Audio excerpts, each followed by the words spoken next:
Okay, we just went over our goals, and I kept throwing a term around called credible sources. So, what do I mean by that?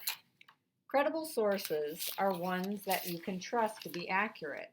They're reliable. Credible sources have already gone through an evaluation process by experts. Facts matter. The truth matters. Credibility matters. In fact, they matter more so now than ever. I wanted to share a study with you from the Stanford Graduate School of Education. It applies to young people, young digital natives who are born with the internet and technology in their hands. This new report from the Stanford Graduate School of Education states that when it comes to evaluating information that flows across social channels or pops up in a Google search, young and otherwise digital savvy students can be easily duped. But I'm going to stick up for you for a minute. As of late, it's not just young people anymore who struggle with evaluating information. Everyone is struggling lately. Fact checking, even in casual conversation, has become a full time job. More from the study states that digital natives, that's you may be able to flip between Snapchat and Twitter while simultaneously uploading a selfie to Instagram and texting a friend. But when it comes to evaluating information that flows through social media, you are more likely to believe anything you read on the internet. Plus, like I said, everyone lately tends to believe what confirms their own prejudices in favor of or against one thing, person, or group compared with another without fact checking. Being right has become more important than the truth and facts. So let's change that today. The Stanford Education Group states this involves teaching students how to find accurate, valid, and credible sources. And that's exactly what we're going to do together today. I also want to show you that this is not just a high school thing. College libraries, I like to use Purdue University as my example because it's so close. They have 668 credible databases that you would be expected to use if you're a student there. And once I put this presentation on the website, feel free to click and make sure that I am telling the truth. We are only focusing on two of those, just two. We're using Opposing Viewpoints and Explora. And the really cool thing about that is both of these resources can be found at Purdue. I think that's fantastic for ninth graders to already be using these for their research. Articles from these two credible sources are even cited for you in MLA format. I'm sure you've been told this is something that you're going to have to do for this project. Let me stress again, for you. You don't have to do a thing. You have Mrs. Kozma's permission to copy and paste. For web pages you Googled, you have to cite it yourself. Now, EasyBib's going to help you, but it's not easy. It's kind of tedious. So you've been warned. In addition, you also have to apply the CRAP test to web pages you found just by Googling it. And we'll go over that later in the presentation. So we're going to take a look at our two credible sources for this project. We're going to look at Opposing Viewpoints and Context, Explora, and we're also going to add a third, books. One, you're surrounded by them right now. And two, you've been using them since the very beginning of school. Once we go through the presentation, we're going to use the examples bullying and school dress code. Okay, let's get started with our first one. Okay, we're going to take a look at Opposing Viewpoints. I tried to make this super easy for your class. In fact, if we go back to the Lowell High School Library webpage, what I've done is organized all of your resources in a nice section called, if we can just scroll down here, English 9 Research Project Credible Evidence. And I've listed underneath everything that we are going to use for this project, including Opposing Viewpoints, Explora Encyclopedia, books in the LHS library, and we're also going to add using Google with the CRAP test worksheet and some other resources to kind of help you out. So this is what the whole point is. We're looking for evidence. So now let's go ahead and take a look at opposing viewpoints. So I'm going to click on it. And I'd like to let you know that Opposing Viewpoints is my favorite database. I love Opposing Viewpoints because it gives both sides. There's no better way to prepare for an argument, debate, or persuasive project than by looking at the other side as well. It's important to understand both sides of an argument in order to attempt to persuade someone. The best way to prove your point is to provide specific reasons and credible evidence. So let's take a look. One of the ways you can begin if you're still kind of iffy about your topic is you can go over here to this light bulb and you can click Browse Issues. Now if you sort of scroll, these are all the issues that are going to give you what I call the whole kit and caboodle page. You're going to get everything. Now, if your topic isn't here, that doesn't mean you aren't going to get anything at all. It just means that you're going to get a little bit less than someone who chose one of the more popular topics.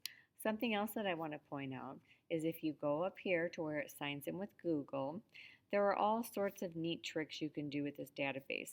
Now, learning all the tricks of opposing viewpoints isn't part of our assignment today, but as you go through high school, they can definitely come in handy. So I'm not going to go through those now, but I did want to just kind of let you know that they're there. So we said earlier that we were going to use school dress code as our search term, just so we could practice together. Now, as I start typing, you're going to see something interesting happen. Even though I'm spelling everything correctly, it's going to give me a suggestion. The best thing to do is to grab their suggestion. It doesn't matter if you spell it exactly the same way. It's going to matter whether or not you use code instead of codes. These are just these little idiosyncrasies with this database. So the best thing to do is if it gives you a suggestion, grab it. And so it gave me a suggestion for school dress codes, so I'm going to grab it. So then we're going to get to what we call our main page. And the really cool thing about the main page is that this is not just one source. This is hundreds of separate sources housed on one page. My advice is to always start with the introductory paragraph by clicking View More. So we may have an introductory paragraph or an introductory article, but always click Read More. So as you read through to kind of familiarize yourself with your topic and decide that this is going to work for you, one of the things I suggest strongly that you do is to grab the citation for your article so that you can easily get back to it. You have two ways to do this. Now let me stress, this is extremely important. This is the mistake students make. When they want to get back to an article that they definitely want to use, your natural instinct is to go up here in the address bar and copy and paste it. Well, you're going to be extremely disappointed when you try to get back to your articles because it's not going to work. The reason it's not going to work is because we pay for this database and we can't be sharing these web addresses and giving them out to everyone who does not pay for the database. So, in order for you to get back to the articles that you want to use, you have two choices. You can choose the citation tool up here in the upper right hand corner, and it is already in MLA 8th edition because that's what we're going to use. And you can copy and paste that and save it somewhere so that you can get back to the article. And they actually keep it in two places for you. If you scroll to the bottom, it's right here too. Let's say maybe it was slid over to something else because there are different ways to cite your papers, but we're using MLA 8th. Just make sure it's on there and copy and paste that. Okay. So once you've sort of familiarized yourself with your topic by using this introductory article, then it's time to move on and we're going to find some more. We're researchers right now, so we're going to really dig deep. So if we scroll down, we can see that on this page, in addition to our main article here, we have another 7 featured viewpoints. We have 6 reference materials. We have 55 magazines. We have an image that's free to use and with no copyright issues. We have one statistic, 3 audio files, 3 websites, and the cool thing about the websites found on the database is they have passed the CREP test, so you don't have to do it. And we've also found 142 news articles. So if we kind of start just poking around, if we go ahead and start with our featured viewpoints, we'll just go ahead and take a look at the articles listed and see which ones interest you. For example, there's one that's just pretty general, talking about should schools have dress codes. And everything you click on, same thing. You can grab your citation here or all the way at the bottom if you think it's going to be something that you are going to use for your paper. If you're not going to use it, don't pretend like you are. Don't grab the citation. So if we go ahead and hit our back button, another one that looked pretty good, how about dress codes that restrict natural hairstyles harm black students? If that fits into your paper and your argument, you might want to use that one. And then there's another one called shoulder shaming, girls at Utah High School. Why the big cover up? So that might be something that sort of interests you. So if we go ahead back up to the top, let's click on news because we have 142 news articles. So when we click on them, we're going to have quite a few to run through, and one of them that looks sort of interesting, black girls say DC school dress codes unfairly target them. Now they're speaking up. So that might be one that you want to click on and use. I found this one really interesting because I know that we kind of went through this at Lowell High School a while back.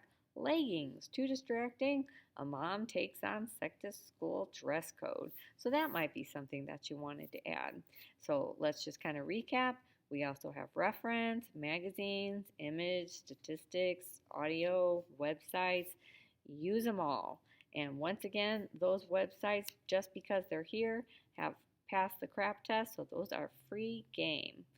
And copying and pasting the address in the address bar, once again, if we go up here and do that, it's going to guarantee that you're going to lose your work and there are going to be a lot of sad students in class.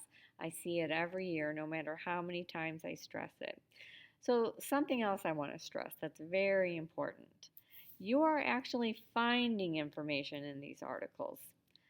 If you didn't find anything usable in any of these articles, you aren't citing it, you aren't saving it. That doesn't even make sense. This is one of the mistakes that students make that blows my mind. And I always use this example. I don't know if it makes sense or not, but I really, really try. So this is my example to kind of drive the point home that if you don't use it, don't cite it. If I were baking a cake, this is what I would buy. I would buy sugar, flour, eggs, butter, and some baking powder. I would not buy sardines, pickles, and hot dogs. Just like for your cake, if you don't need it, don't buy it and don't pretend like you're using it. If you don't use the information, don't cite that information. If you bring me a finished product and then say, I need 3 sources, sorry, but you failed the project. If you finish the project and then say you need sources, obviously you didn't get any of that information that you used from any of those sources. That's not how it works. If you need further explanation on this, please come see me because this is where I see most of the mistakes happen. Okay, this actually wraps up opposing viewpoints for us. Now we're going to take a look at Explora. Okay, now we're going to take a look at Explora Encyclopedia. So we're going to go back to that section that I created for your class that lists all of your resources. And I'm going to stick with the dress code as my search term. So I'm going to scroll down back to your guys' class and I'm going to click on Explora Encyclopedia. Okay, so up at the top there is my search bar, and this one, I'm going to show you a couple of things. So if I put in student dress code, and this is why I don't want you guys to work alone. I actually want you to come see me and work with me. So yes, you get 210 different articles, and that's great. And over on the left, I have already limited it to full text. Please do that because you don't want to waste your time going through articles that you're going to have to pay for. Now, if you're doing a research paper for college, you might have to go the extra mile and not have any other option but to shell out the bucks in order to get access to that article. But we have so much at our fingertips right now, we don't need to do that. So another search term that we used was student dress codes. Same thing, looks good, but watch what happens when I just put in dress code. When I put in dress code, what's going to happen is you're going to get a topic overview. And this is sort of like that introductory paragraph and introductory article that we used in opposing viewpoint. So I like for this to be able to come up, and sometimes different search terms just won't pull it up. So come work with me. We'll find the correct search term and we'll try to get the best information together. So I always recommend to start with the topic overview. And don't forget, limit that to full text. So if you read through this article and that you decide that this would work for your research, like here I can even see where they're indicating a school that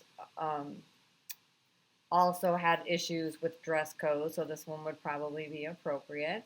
And once again, you do not want to go up to this bar and copy and paste to save your work. What you're going to want to do is go over to Cite.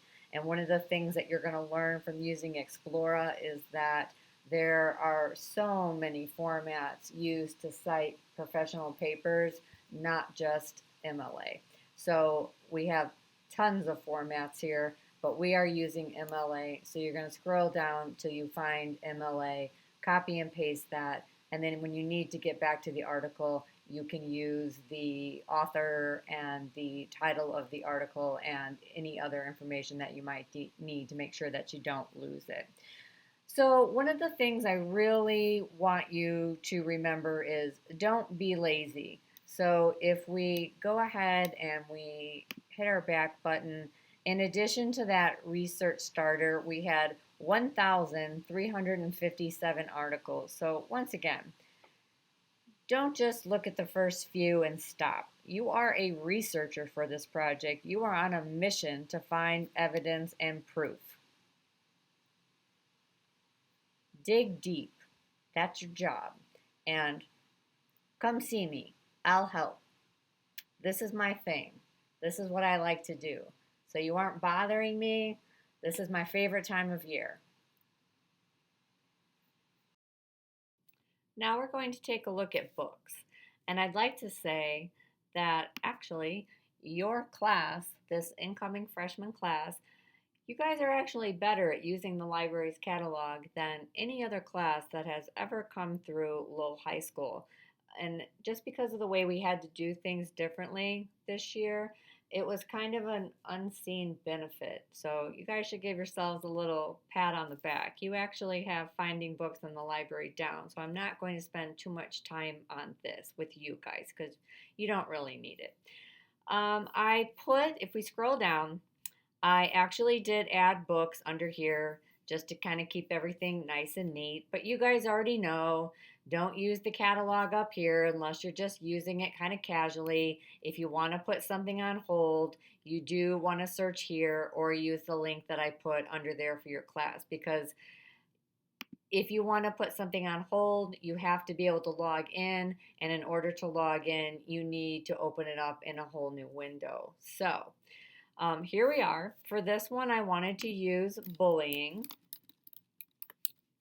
So when I search for bullying, you can see that there's 49 resources available in the library. Now, the first one's a video, the next one's an ebook, and another ebook, and then we get to a book. And actually, this is a very good book. It's one of the gold standards in bullying. You guys already know how to tell if a book's in or out. This one is in. You are more than welcome to put it on hold like you have been doing and have me grab it for you. But since you are in the library, if you wanted to walk on over to the shelves and grab it yourself, that is perfectly acceptable as well. Then you can take it to the self-checkout center and check it out yourself. If you need help checking a book out, I'll walk you through the steps. Just come get me. So this one's located in the 300s. You do need every bit of this number to find it on the shelf. So you should jot down on a scrap piece of paper or carry your computer over to the shelves and make a note that it is 371.58 Oleus. And just like when you guys chose books for class, you know what to do. You click on them, you read the little summary here, decide if that's going to work for your purposes, and once again, you can either put it on hold and I can grab it, or you can go take a look in the shelves yourself. Either way. And honestly, that is all you guys need to know about finding books in the library because you've been doing it for many months now.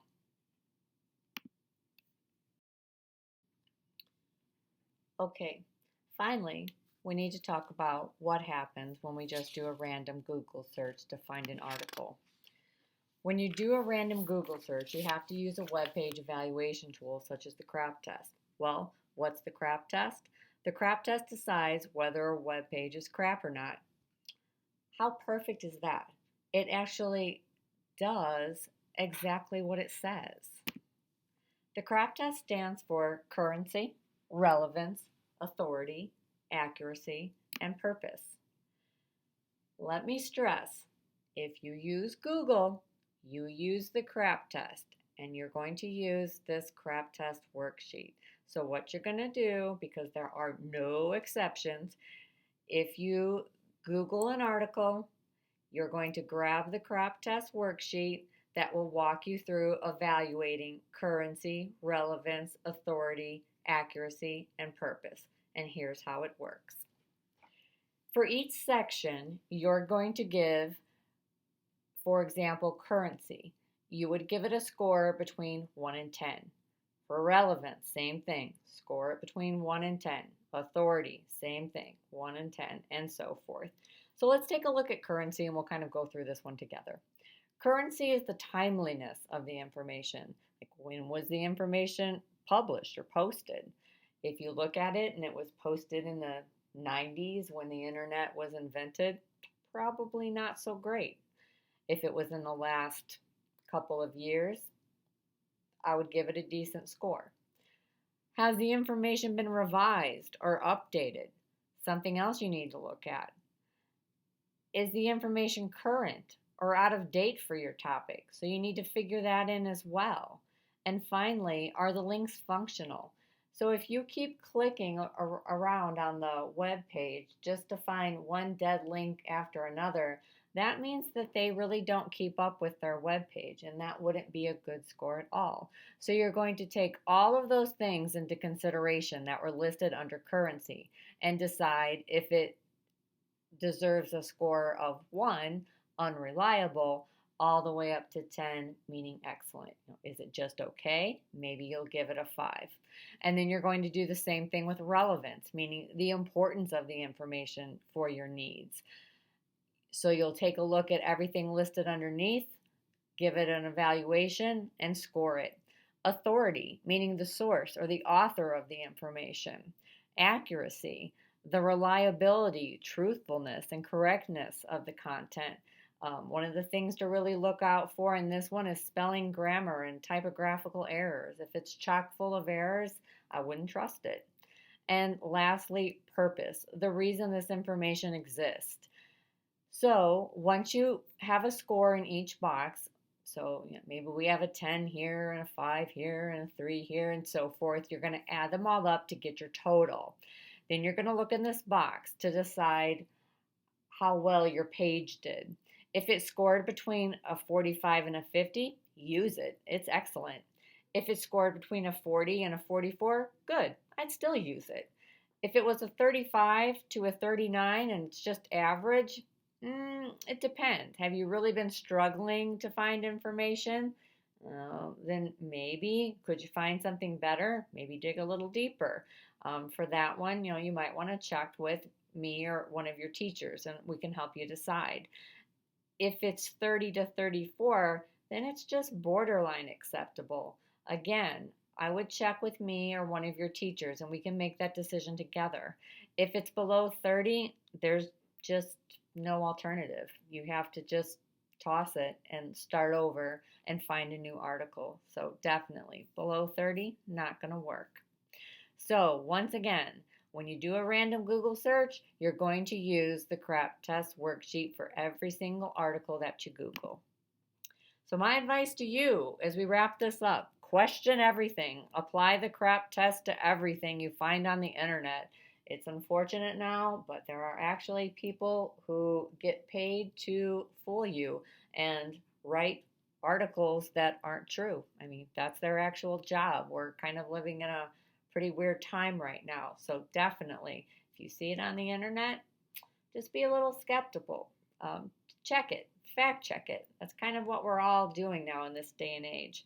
There is a video here that only takes 5 minutes. I'm not going to play it, but if you're struggling with understanding the CRAP test, meaning what is it, why are we doing it, this is a really good video, and it's actually even has a little bit of humor in it. As much humor as we can find in research, but it is somewhat entertaining. So if you need a little bit more explanation, that's there for you. Well, people once relied on publishers, editors, and subject matter experts to check the information they consume. But, as we all know, the internet's unregulated, so all bets are off. But here's the good news. If you stick with the sources I showed you, meaning opposing viewpoints, Explora, and library books, you can skip the CRAP test and you don't have to do the worksheet at all. So keep that in mind. I know it's we kind of just want to go straight to Google, but this is the whole purpose of this lesson, is to show you that there are other sites out there that are more credible and the ones that you don't have to check and make sure that they're accurate. So keep that in mind. Okay, this brings us to the end. If you have any questions, please ask me. Ask me, ask me, ask me. It's my job. It's why I'm here. If you need help, I'll help you find evidence in a credible source. I'll help you navigate opposing viewpoints. I'll help you navigate Explora.